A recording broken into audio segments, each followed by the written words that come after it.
For most of my life, and of course I've been black all of my life, and so I've experienced racism from the time I was a very young person.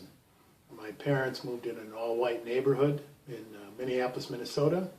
We were the first black family to live there, and so I experienced it really. I was literally in my mother's womb at the time they moved here, and the neighbors got together and tried to keep my parents out of the neighborhood and actually threatened them and said they'd like to make their life miserable if they moved into this neighborhood.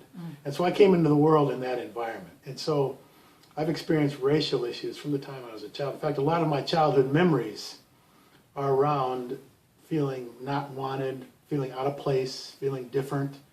And so I've experienced race and racism, if you will, from day one. And as my life progressed and I started to understand the dynamics that were taking place and the disparate treatment for black people, and I experienced it, and I saw people like me experience it, I struggled with trying to be the way my parents taught me, which was to love everybody.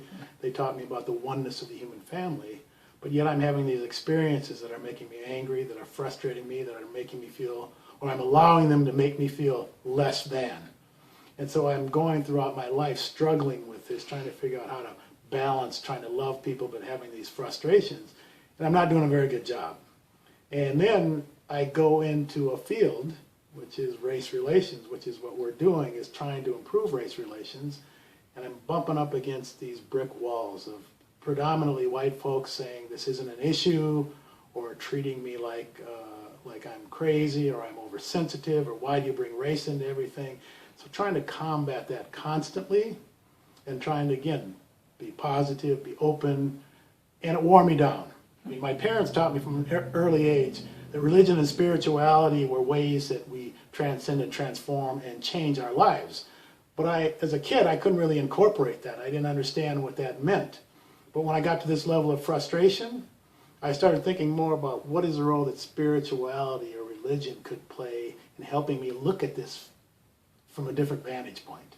And then as I got more into the race work and I started studying the people's lives that really impacted me, that had, in my view, dealt with the hostility and the hate in the most effective way, where they didn't allow it to impact them, but they found a way to transcend and transform themselves in ways that would allow them to deal with that. So I looked at the Martin Luther Kings, and I looked at the Mahatma Gandhis, and I looked at the Malcolm X, and I looked at Muhammad Ali, who was one of my heroes, these people who faced this, but from a spiritual context.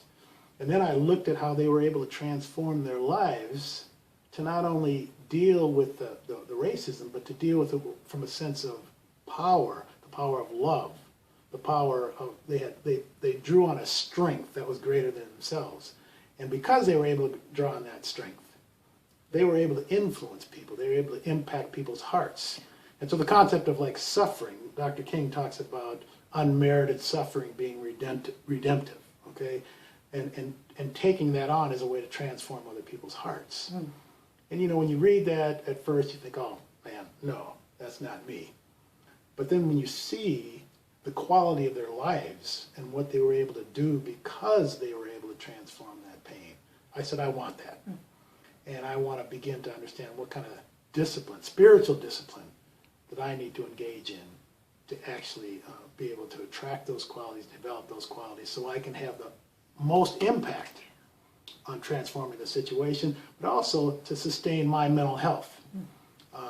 And I wanted to be able to find ways to offer this to other people of African descent. And so now I move from a reactive position to choosing the kind of humanity that I want to exhibit independent of anything that a white person does or doesn't do. And that's freedom.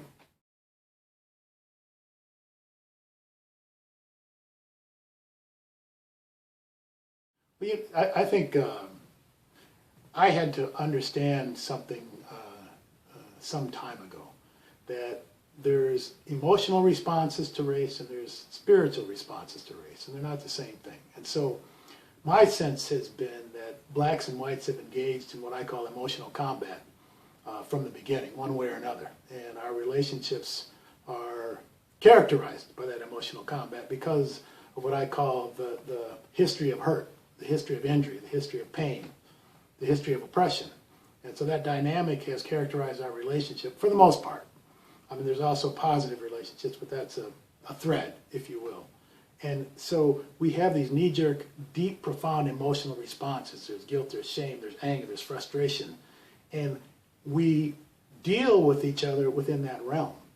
And so we have these emotional, what I call knee-jerk responses.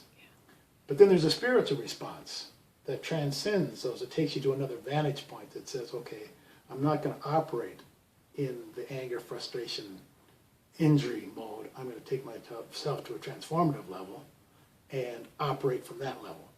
And I think the skills, the knowledge, the understanding of that, and being able to offer specific steps in how you can actually move yourself that direction is what I believe in, what I'm learning, and what I feel like I'm passionate about bringing to this team.